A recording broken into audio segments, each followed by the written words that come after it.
Okay, the next prop is called Bad Dog Prop, and it's basically a pneumatic prop that uses electrical and air, and it comes out when someone walks by. Here, I'll show the demo here.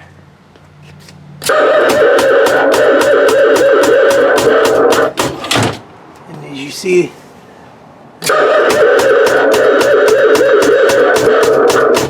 so up in the top is a PIR, just like what you'd have on a floodlight.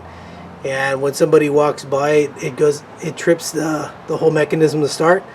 There's an actuator that pushes the dog out and oscillates it. And there's a sound board that produces the noise. After a few seconds, it resets and goes back in and waits for the next movement.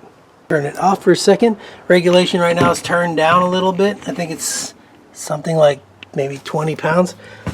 So I'm going to turn it up a little bit. The only thing is when you go up kind of high with the pressure, it does move around on its own, so you actually have to screw it to something so it doesn't scoot all around the floor. It's a pretty robust prop.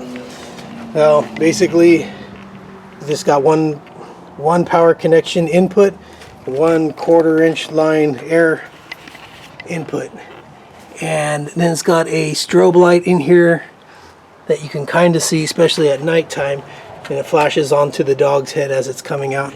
So I'm going to go ahead and I got the air pressure up, and we'll plug this back in. PIRs, this is a PIR, progressive infrared sensor, same thing you have on your floodlights. This will always take, you know, a minute or so to warm up. So what you'll see is when you first plug it in, the prop will cycle a few times before it actually warms up, and then it'll be ready, it'll reset, and it'll be ready for someone to walk by. So once you get your prop set into place, you have to keep it powered during the haunt. If you turn it off and on, or unplug it and plug it in, it has to go through that warm-up cycle every time. So you want to avoid that just because you want it to be ready for when someone walks by and not going off for no reason. Anyway, I'm going to go ahead and plug this back in.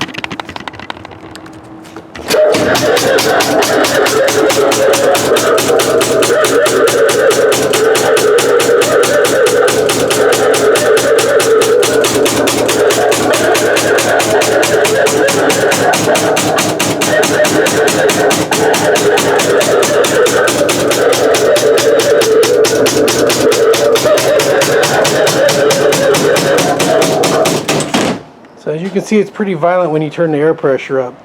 That's probably about as high as I go right there.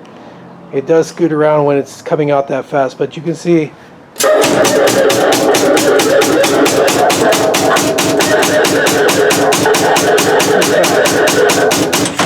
pretty fast. Anyway, I'm going to open it up and show you the inside. Just a standard dog house. I got a screw or two holding the cover on so it doesn't come apart on accident, or if you're carrying it or whatever. So, just a couple Phillips, nothing special. I have a piece of wood underneath here. As you can see, that just kind of tilts it up. I felt it's kind of necessary to have the dog tilted up instead of it coming out parallel to the ground real low. It's kind of coming up and out a little bit more by having that block of wood. It's just a piece of 2x4, but it seemed to help the effect. Part of the haunted house thing is trying to always get the right angle of approach for maximizing the scares. So originally this dog was a all black rubber dog, and as you can see, the original black rubber dog has seen better days. So this is like a werewolf mask that's been attached to it, and I think it has a far better look and feel for it. It's as you can see, you know, like green duct tape is inside the eyes, nothing special. When it's dark out and you're doing stuff like this, you'll find that you don't have to have like super high detail. It's more the shock factor. Your speakers are down in here. This is our regulation where we control how hard the dog actuates. So we turn that up by just turning it in, and we can slow it down by turning it out. There's the solenoids and relays that operate the motion. Up in here you see the strobe light and the PIR. I'm sorry, this is the main air input, this is the main air output, and this is the main power input, and these are just junctioned together. They probably could be tied up and strapped up inside the doghouse, so it looks a lot prettier. But this prop has worked for many years, and it's been pretty popular. Also, the dog's voice that you hear on the sound effect is actually from my dog. She passed away many years ago, but she used to bark a lot, and I recorded her voice. So it's kind of cool that she lives on in a Halloween prop. Anyway, put the screws back into this one. I'll turn it on one more time. I'm not trying to make money off any of this stuff. As you can see, the prices I'm selling it for is like, it's ridiculously low for the money that I put into it.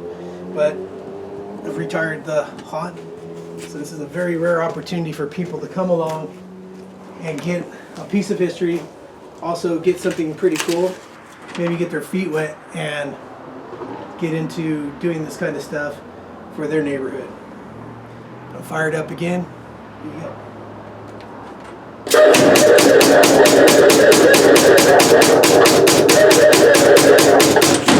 You can see it's pretty violent.